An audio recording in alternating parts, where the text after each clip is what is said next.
మనకి బ్రహ్మరంధ్రం ద్వారా పరమాత్మని యొక్క శక్తి లోపలికి, శరీరం లోపలికి వస్తుంది.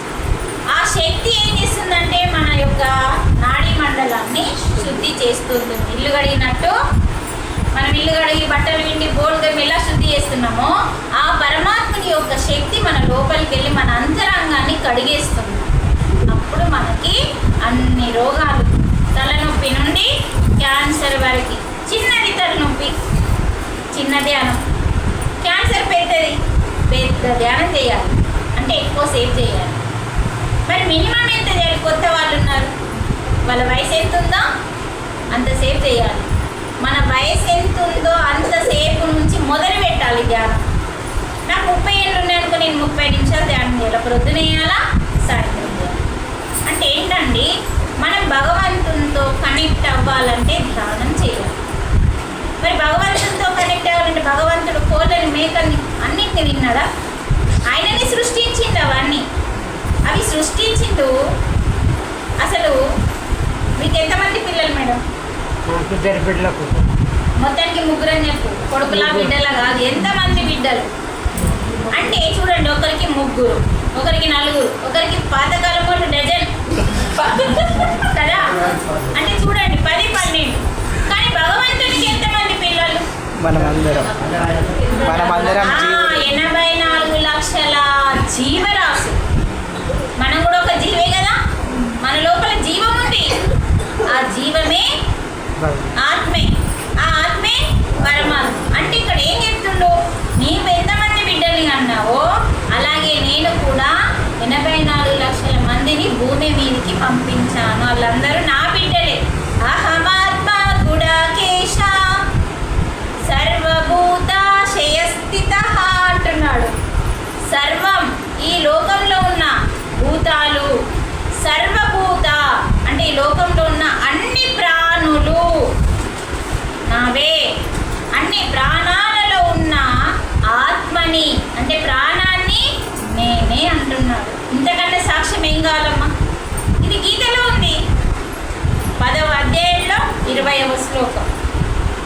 అహమాత్మా గుడాకేశ సర్వభూతాశయ స్థిత అహమాదించ మధ్యంచ పుట్టించాను, మధ్యంచ నడిపిస్తున్నాను. ఇంకోటి అహమాదించ మధ్యంచ భూతానమంత ఏవచ, ఆఖరికి నేను చంపేసేది కూడా నేనే. పుట్టించాను, నడిపిస్తున్నాను నీ జీవితాన్ని. నీకు పలానాది ఇచ్చిన, పలానా పాపం ఇచ్చాను, పలానా పుణ్యం ఇచ్చాను, నీ కర్మని బట్టి అది కూడా. అందుకని మనకి ఒక జంతువు ఏదన్నా తిన్నదనుకోండి, దానికి పాపం లేదండి. ఎందుకంటే అక్కడ దానికి విచక్షణ లేదు. ఇది మంచిది, ఇది చెడ్డది అని తెలుసా జంతువుకి? తెలియదు కాబట్టి.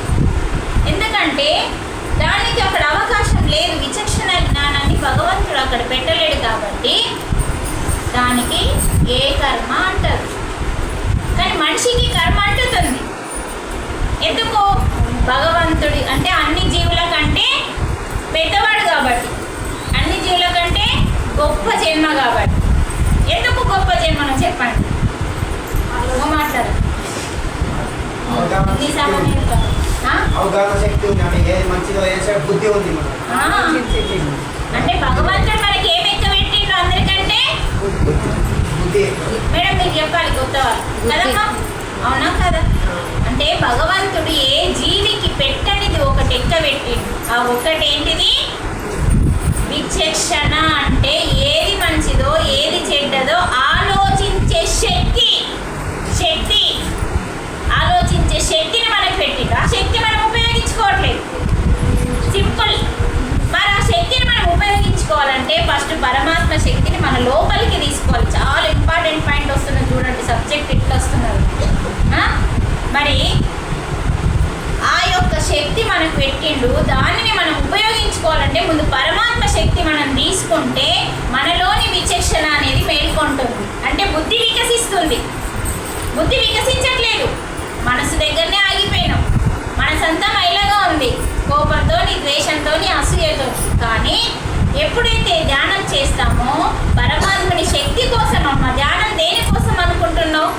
భగవంతుని శక్తిని పొందడం కోసం భగవంతునికి దీపం పెడితేనో అగరబత్తి పెడితేనో శక్తిని తీసుకోము. భగవంతుడు ఎక్కడున్నాడు, ప్రాణంతో ఎక్కడున్నాడు, అక్కడికి మనం వెళ్తే నవగ్రహాలు పరమాత్మ కంటే చిన్నవి. వీళ్ళు చిన్నపిల్లలు, మన పెద్దవాళ్ళు, నాకంటే పెద్దవాళ్ళు ఇలా ఉన్నారు కదా. అలాగే భగవంతులలో కూడా స్టెప్ బై స్టెప్ ఉంటారు. అందుకని స్వర్గలోకంలో ఉన్న వాళ్ళందరూ నవగ్రహాలు, దేవుళ్ళు. ఈ దేవుళ్ళని సృష్టించింది ఎవరు? పరమాత్మ ఒక్కడే. ఉన్నది ఒక్కడే కదా. ఒక్కొక్క కార్యం మీద ఒక్కొక్క భగవంతుడు కార్యం చేయాల్సిన పరిస్థితి వచ్చింది. ఇంద్రుడు ఆయననే, సూర్యుడు ఆయననే, అన్నీ ఆయననే. కాకపోతే ఏంటంటే మనము ఈ యొక్క వీటన్నింటినీ కూడా ఈ దేవుళ్ళని ఈ యొక్క అన్నీ కలిపితే మనకి పరమాత్మ. కాబట్టి చూడండి, ఈ పిల్లని